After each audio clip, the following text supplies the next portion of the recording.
오늘은 레위기 24장 말씀으로 은혜를 받으시겠습니다.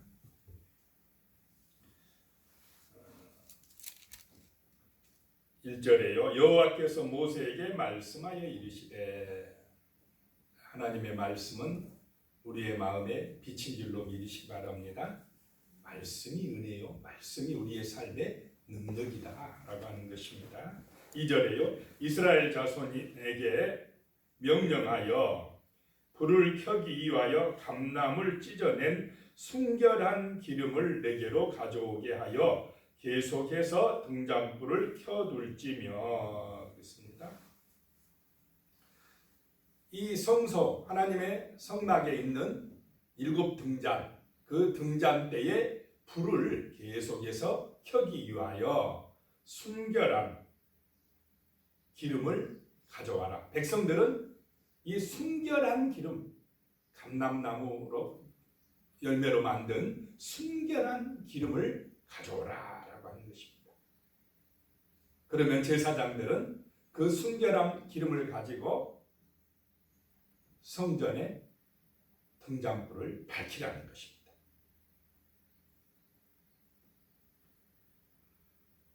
3절에요. 아론은 회막안 증거계 휴장 밖에서 저녁부터 아침까지 여호와 앞에 항상 등잔불을 정리할지니 이는 너희 대대로 지킬 영원한 규례라.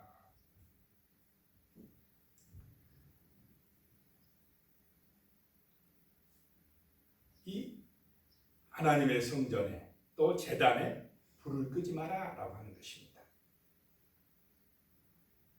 자, 우리 마음이, 사람들의 마음이 하나님의 성전인 줄로 믿으시기 바랍니다.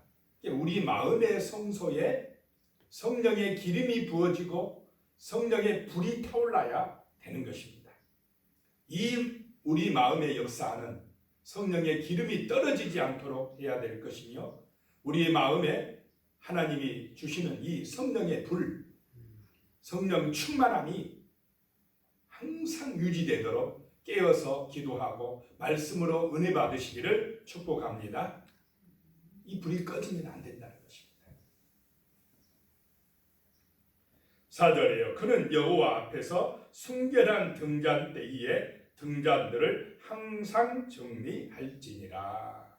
백성들은 기름을 가져오고 제사장들은 그 기름으로 성전에 불을 밝히라 라고 하는 것입니다. 이 불이 꺼지면 이스라엘은 망합니다. 오늘 이 시대도 성령의 기름이 부어져야 되고 성령의 불이 타올라야만이 세상이 구원받게 되고 이 세상이 하나님의 나라가 되고 복을 받을 줄로 믿으시기 바랍니다. 성령의 불이 타올라야 됩니다. 이 불이 꺼지면 안 된다는 것입니다. 5절 말씀에 이제 보면요. 너는 고운 가루를 가져다가 떡 12개를 굽되 각 덩이를 10분의 2 에바로 하여. 그랬습니다. 고운 가루가 되려면 완전히 부서져야 됩니다. 그것으로 떡 12개를 만들어라고 하는 것입니다. 완전히 부서진다는 것은 헌신한다는 것입니다. 내가 죽어진다는 것입니다. 철저하게 부서져야 이 밀가루가 뭉쳐지고 떡이 만들어진다는 것입니다. 하나님 앞에 헌신하기 위해서는 우리의 애자아가, 우리의 그런 욕심이라든지 자존심이라든지 우리의 마음속에 있는 그런 잘못된 것이 싹 죽어져야 우리는 예수 안에서 새 사람이 되고 생명의 떡으로 풍성해질 줄로 믿으시기 바랍니다. 예수님은 십자가에서 완전히 죽으심으로 우리를 위한 생명의 떡이 되셨습니다. 그래서 우리도 예수님을 본받아서 예수님의 제자가 되기 위해서 우리 자신을 부인하고 우리 옛사람이 죽고 온전히 헌신하는 그런 하나님의 사람들로 성령의 불을 받아 온전케 되어지는 은혜가 임하시기를 축복합니다. 이 떡을 준비하라는 것입니다. 이걸 진설병이라고 합니다. 진설병. 12개, 12지파를 대표해서 12개를 매 주일마다 만들어라. 안식일마다 만들어라는 것입니다. 그래서 일주일 동안 그 떡상에, 성소의 떡상에 2줄로 6개씩 거기다 항상 차려놔야 돼요. 진설해 놔야 됐습니다. 8절 말씀에 나옵니다. 안식일마다 이 떡을 여호와 앞에 항상 진설할지니 이는 이스라엘 자손을 위한 것이요 영원한 언약이니라. 항상 있게 하라. 영원히 지켜야 될 언약이다. 생명의 떡이 되신 예수 그리스도를 상징하고 있고 하나님의 말씀의 떡을 의미한 줄로 믿으시기 바랍니다. 말씀의 떡이 우리 마음에 은혜가 되어 임할 때에 성령의 역사가 나타나고 성령의 불이 밝혀지게 되는 것입니다. 그래서 이 말씀은 항상 있게 하라. 말씀의 떡이 항상 우리 가운데 함께 하시기를, 우리의 심령에 역사하시기를 주님의 이름으로 축복합니다. 10절 말씀에 보면요, 이스라엘 자손 중에 그의 어머니가 이스라엘 여인이요 그의 아버지는 애굽 사람인 어떤 사람이 나가서 한 이스라엘 사람과 진영 중에서 싸우다가 싸움이 일어났는데 어머니는 이스라엘 사람이고 아버지는 애굽 사람인 한 사람이 서로 싸우다가 이스라엘 사람 다른 어떤 사람과 싸우다가 11절에 그 이스라엘 여인의 아들이 여호와의 이름을 모독하며 저주함으로 무리가 끌고 모세에게로 가니라. 그의 어머니의 이름은 슬로미시요 단지파 디브리의 딸이었더라. 단지파에 속한 어떤 청년이 다른 사람하고 싸우다가 누구의 이름을 저주해 버립니까? 하나님의 이름을 모독하고 저주하더라 라고 하는 것입니다. 자, 이 사람의 마음속에 지금 성령의 불이 타오르고 있지 못하니까, 이 사람의 마음속에 말씀이 없으니까 타락되어 있고 방탕함을 추구하고 자기 욕심에 빠져서 하나님까지 어떻게 합니까? 지금 저주하고 모독하였다라고 하는 것입니다. 제3계명에 보면 너희 하나님의 이름을 망령되이 일컫지 말라 그랬습니다. 하나님을 모독했다는 것입니다. 그러면 이렇게 타락된 상태로 살면 이 사람은 어디 가겠습니까? 지옥 가게 되어 있습니다. 영원한 저주의 그 불구덩이에 떨어질 수밖에 없습니다. 이런 죄는 사형죄라고 말씀합니다. 이 구약 여기서는 돌로 쳐서 죽여라. 육신 죽는 게 문제가 아니라 회개하지 아니하면 어디로 떨어져 버린다고요? 영원한 지옥불에 떨어져 버린다. 이게 더 무서운 것입니다. 육신이 죽을 때에 회개하고 사형받을 때 회개하고 아버지여 내가 잘못했나이다. 나의 허물과 죄를 용서해 주시옵소서라고 하면 그 영혼은 어디로 갑니까? 천국에 가지만 회개하지 아니하면 육신의 죽음보다 더 무서운 지옥 형벌이 있다라고 하는 것입니다. 이 시대의 사람들의 마음에 하나님의 성령의 불이 임하지 않으면, 말씀의 은혜가 없으면 이 무서운 지옥 심판이 있다는 것을 알아야 되는 것입니다. 그래서 하나님을 기억하고 정말 하나님을 영화롭게 하고 하나님 앞에 예배드리고 그 말씀의 은혜를 받아서 살아가야 될 때인 줄로 믿으시기 바랍니다. 사람들의 마음이 방탕의 길로 타락의 길로 가지 않도록 우리는 기도해야 됩니다. 복음을 전해야 됩니다.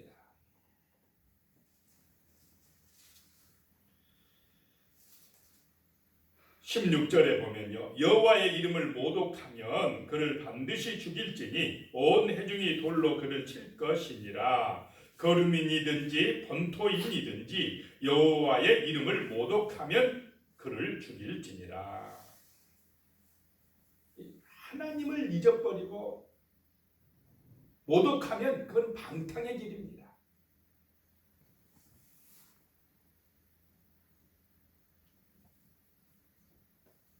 죽이는 것이 목적이 아니라 새 사람 만들어서 정말 하나님 앞으로 돌아오게 하는 것이 목적이 된 것입니다. 17절에요. 사람을 쳐 죽인 자는 반드시 죽일 것이요. 사람을 왜 죽이겠습니까? 사람을 쳐 죽인다는 것은 그 마음이 지금 굉장히 사악해진 것이고 탐욕에 빠진 것이고 자기중심이 된 것이고 악한 영에 붙들려 버린 것입니다. 그러니까 사람을 죽이지 않겠습니까? 벌써 마음에서 하나님이 없어져 떠나버린 것입니다. 하나님을 모독하는 그런 사악한 사이인 것입니다.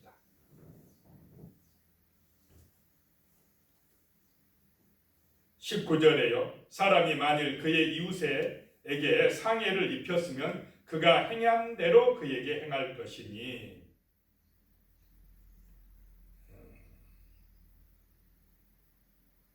또 20절에요.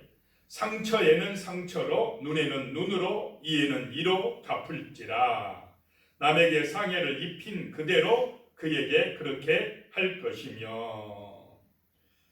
꼭 보복하라 하는 그런 법 같지만은 이것이 동해보복법이라고 자기가 한 만큼만 받게 하라 이런 의미입니다. 공평의 원칙입니다. 상처에는 상처로 하고 눈에는 눈으로 하고 이에는 이해로 하라. 이것은 보복을 금지하기 위한 법입니다. 자, 내가 저 사람한테 눈을 지금 피해를 당했습니다. 그러면 보복하려고 할 때 가서 눈만 피해를 입히겠습니까? 더 심하게 그냥 보복해 버리려고 하기 때문에 그냥 받은 만큼만, 피해 당한 만큼만 해라 하는, 어떻게 보면 피해자 보호 차원에서 나온 법이 이 법입니다. 벌은 죄를 지은 만큼만 받게 해라 라고 하는 것입니다. 22절에 보면요. 거루민에게든지 본토인에게든지 그 법을 동일하게 할 것은 나는 너희 하나님 여호와임이니라. 자, 법은 어떻게 해야 된다고요? 동일해야 된다. 거루민이든 본토인이든 차별이 없어야 된다. 법 앞에는 만민이 평등해야 된다. 나는 여호와이니라. 자, 자칫하면은 법이 어떻게 됩니까? 공정하지 못할 수도 있다라고 하는 것입니다. 가진 자, 힘 있는 자 편이 될 수도 있고, 또 힘없고 나그네고 그런 사람들은 법 앞에서 공정하지 못한 대우를 받을 수도 있다라고 하는 것입니다. 그렇게 하면 안 된다라고 말씀을 하고 있습니다. 이 법은 예수님에게 오면 사랑으로 승화됩니다. 예수님께서는 이제 오른밤을 때리면 어떻게 하라고요? 왼밤도 돌려대고, 오리를 억지로 가자 하면 심리를 가서 같이 가지고, 속옷을 달라 하면 그냥 겉옷까지 주어라. 원수까지 사랑해라. 예수님은 이 구약의 법을 완성시키신 줄로 믿으시기 바랍니다. 사랑하면 모든 문제가 해결되어진다라고 하는 것입니다. 이 세상에 살인을 하고 하나님을 모독하고 서로 싸우고 분쟁하고 탐욕에 빠지고 세상이 악해진 이유가 뭐냐? 하나님의 말씀이 없는 것이고 하나님 사랑, 이웃 사랑 하라고 하는 그 은혜를 받지 못한 결과, 하나님을 떠난 결과 세상은 너무나 악해지고 사악해지고 있다는 것입니다. 그래서 다시금 사람들의 마음속에 또 하나님의 교회에 말씀의 은혜가 임하고 성령의 불이 타오르고, 그래서 사랑이 회복해지도록 간절히 기도하시고 그런 하나님의 역사가 나타나도록 우리가 노력해야 될 줄로 믿습니다. 기도하시겠습니다. 하나님 아버지, 우리의 심령 안에 하나님의 백성들의 마음속에 성령의 불이 타오르게 하여 주시옵소서. 순결한 기름으로 성령의 은혜의 불길이 타올라서 하나님의 말씀의 증인들이 되게 하시며 말씀의 능력을 믿고 순종하는 믿음의 자녀들이 되게 하여 주시옵소서. 그리함으로 정말로 서로 사랑하며 원수까지도 사랑하며 정말로 예수 그리스도의 그 사랑의 모습을 본받아 살아갈 수 있는 그런 놀라운 역사들이 나타나게 하여 주시옵소서. 이 땅에 역사하는 어둠의 영들, 악하게 하는 영들, 그런 사악한 마귀들을 예수 그리스도의 보혈의 능력에 의지하여 말씀과 기도로 충만해져서 물리치고 승리하는 거룩한 백성들이 될 수 있도록 복을 내려 주시옵소서. 예수님의 이름으로 기도드리옵나이다. 아멘.